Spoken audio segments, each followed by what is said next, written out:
Alors, bonjour à tous et à toutes, et j'espère que vous allez bien. Bonjour à tous, j'espère que vous allez bien. On se retrouve aujourd'hui pour une nouvelle vidéo, en tout cas la suite des fonctions logiques. On va terminer du coup les dernières fonctions logiques qui existent, et dans une troisième vidéo, je vous expliquerai quelques notions assez importantes de la logique combinatoire, qui sera plutôt soporifique, parce que c'est plutôt des exercices que je vais vous montrer, vous expliquer certaines notions qu'on va forcément voir aujourd'hui, mais globalement, cette troisième vidéo n'est pas indispensable. Donc globalement, les deux premières le sont, mais effectivement, la troisième ne sera pas forcément à voir absolument. Donc on va continuer à la suite des fonctions logiques, donc les fonctions un petit peu plus avancées, et vous allez voir que il n'y a rien de bien compliqué.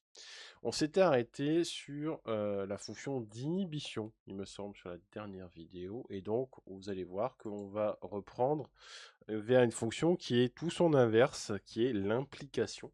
Donc l'implication, comme vous l'aurez compris, c'est l'inverse de la fonction d'inhibition. Donc si l'entrée A est fausse, la sortie S est vraie, et si l'entrée A est vraie, alors la sortie S varie en fonction de B. Ça veut dire qu'on va venir effectivement impliquer B dans l'équation. Donc son équation, c'est pas A ou B égale S. La table de vérité, vous l'aurez compris. Dès qu'on n'a pas A, de toute façon, on est égal à 1. Si A est égal à 1, on va venir impliquer B. Donc effectivement, de toute façon, euh, euh, on va venir impliquer B. Oui, je dis pas de bêtises. Et du coup, effectivement, dès qu'on n'a pas, de toute façon, on est égal à 0 parce qu'on vient prendre la valeur de 0. Dès qu'on n'a pas A, de toute façon, on est égal à 1. Et dès qu'on a A vrai, on vient prendre la valeur de B. Voilà. C'est à peu près ça, ni plus ni moins que l'inverse de la fonction inhibition. Et donc, le logigramme est celui-ci. Les schémas électriques, effectivement, ressemblent à ceci. Donc, on voit effectivement que dès que j'ai pas A, de toute façon, dès que j'ai pas A, je vais laisser passer mon courant électrique. Dans tous les cas, ma lampe sera allumée. Et si j'appuie sur les deux, forcément, vu que j'ai B qui est à 1 et qui fait passer le courant, dans tous les cas, j'aurai effectivement ma lampe qui est allumée. Voici pour le chronogramme. Donc rien de particulier. Voilà. Donc globalement, vous connaissez l'inhibition, vous connaissez son inverse qui sera l'implication. On va voir une autre fonction qui sera la fonction et non, donc qui est la NAND. Et donc, évidemment, si l'entrée A et B sont fausses, j'ai fait une petite faute d'orthographe, sont fausses, alors sa sortie S est vraie. Voici l'équation. Donc vous voyez qu'effectivement, elle se complexifie un petit peu, mais rien de bien méchant. Donc effectivement, si j'ai A et B qui est à 0, je suis à 1. Et quand j'ai pas A ou pas B, je suis à 1. Et quand j'ai les deux à 1, je suis à 0. Vous savez ce que c'est ou pas du tout? Bon, pour ceux qui l'auront connu, c'est l'inverse de la fonction et. Parce qu'effectivement, si j'ai une fonction et, ici je serai à 1 et tout le reste à 0. Donc c'est l'inverse de la fonction et. Encore une fois, les fonctions que vous avez vues à la première vidéo, on va voir les contraires.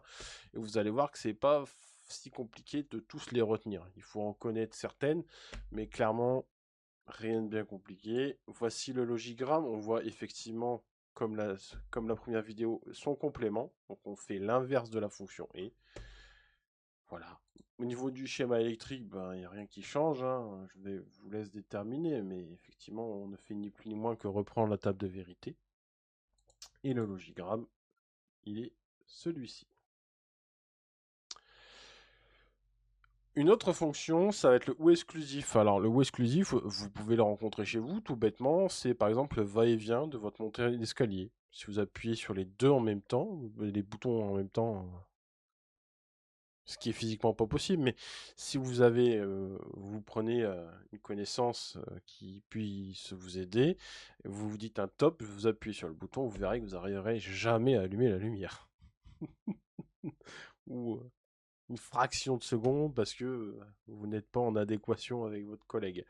Mais effectivement, le ou exclusif, c'est si j'ai l'entrée A ou B qui sont vraies, j'ai ma sortie S qui est vraie, mais si j'ai les deux, elle est fausse. Donc voici l'équation. Le ici veut dire qu'on est bien sur une exclusivité. Et la table de vérité, vous l'aurez compris, si j'ai aucun des deux, je suis à 0. Si j'ai A ou B, je suis à 1. Mais si j'ai les deux, je suis à 0. Voici la fonction, en tout cas le logigramme, qui est effectivement, je le rappelle, de norme européenne.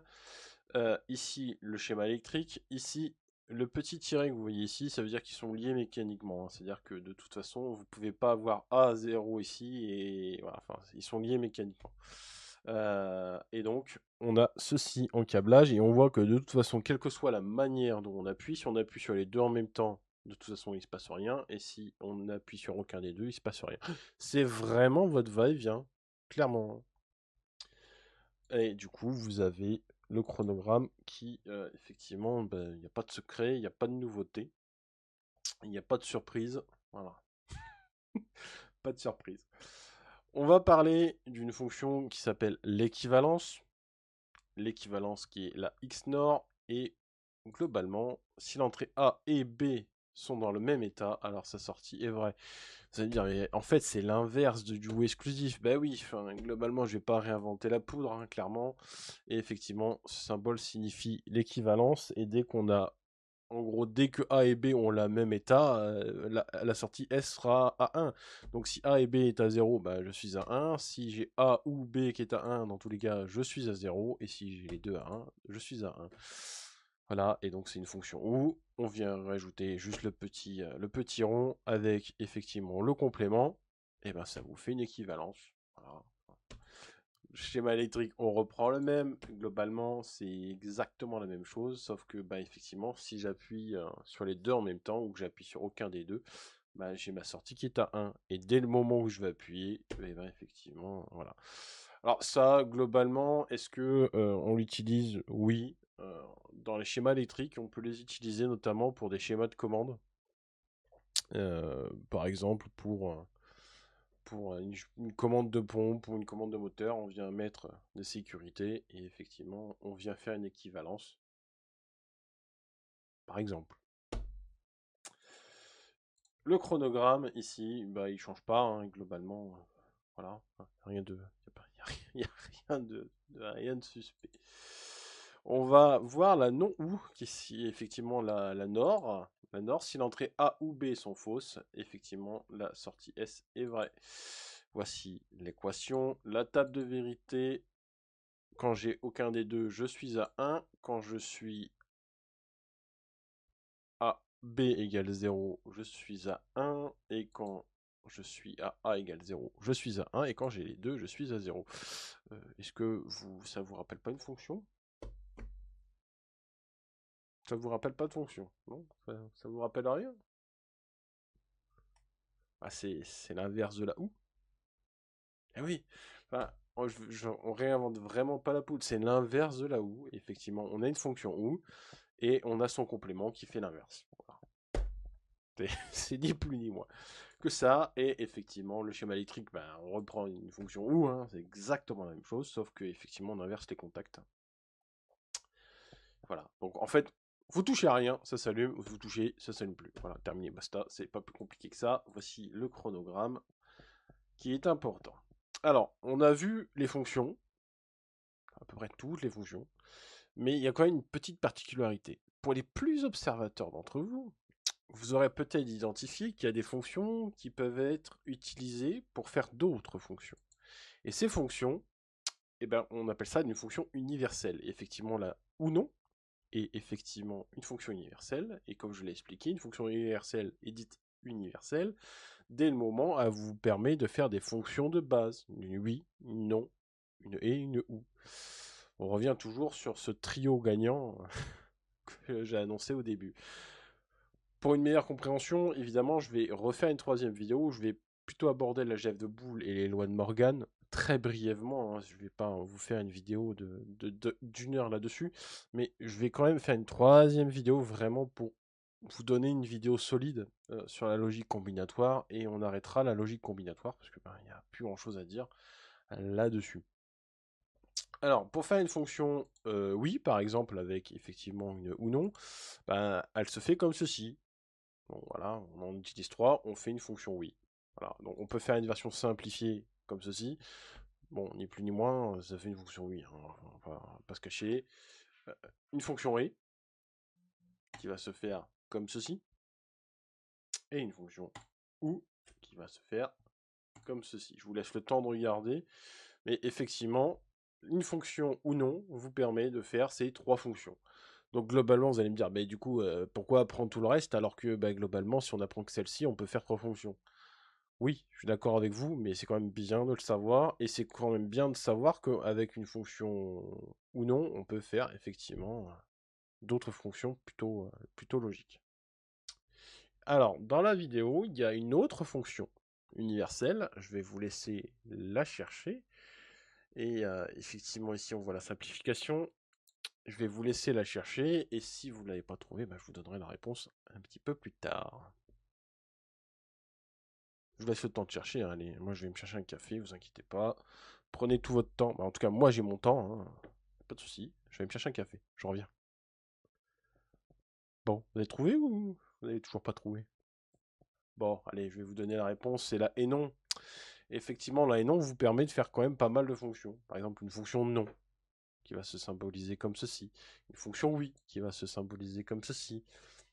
Une fonction et, qui va venir se faire comme ceci. Une fonction ou, qui va se faire comme ceci. Bon, voilà, enfin, globalement, c'est juste pour vous montrer qu'il y a des fonctions qui vous permettent de faire d'autres fonctions. Dans cette vidéo, vous avez vu qu'effectivement, vous en connaissez quelques-unes de fonctions, vous connaissez toutes les fonctions possibles. Globalement, vous connaissez la fonction OU, vous savez faire l'inverse de la OU. Si vous connaissez la fonction de l'inhibition, vous connaissez son inverse. Globalement, il n'y a pas de secret. Globalement, c'est si vous en connaissez quelques-unes, vous connaissez la majeure partie des fonctions. Et donc, ce qui est ultra important de savoir, c'est qu'effectivement, il y a ces fonctions, là et non, et effectivement l'autre fonction qui est la non-et, la non-ou et la non-et, qui est effectivement des fonctions universelles qui vous permettent de faire d'autres fonctions de base. Voilà. Donc on se retrouve dans une troisième et dernière vidéo sur la logique combinatoire. On va effectivement voir la loi de Morgan et l'algèbre de Boole. On verra quelques notions un petit peu sur les tableaux de Carnot, etc., qui vont vous aider à faire la logique combinatoire. On s'arrêtera là pour, en tout cas pour ce chapitre, et on se retrouvera, je pense, pour un autre chapitre sur une autre partie de la programmation. Et bien sur ce, je vous souhaite une belle journée. À bientôt.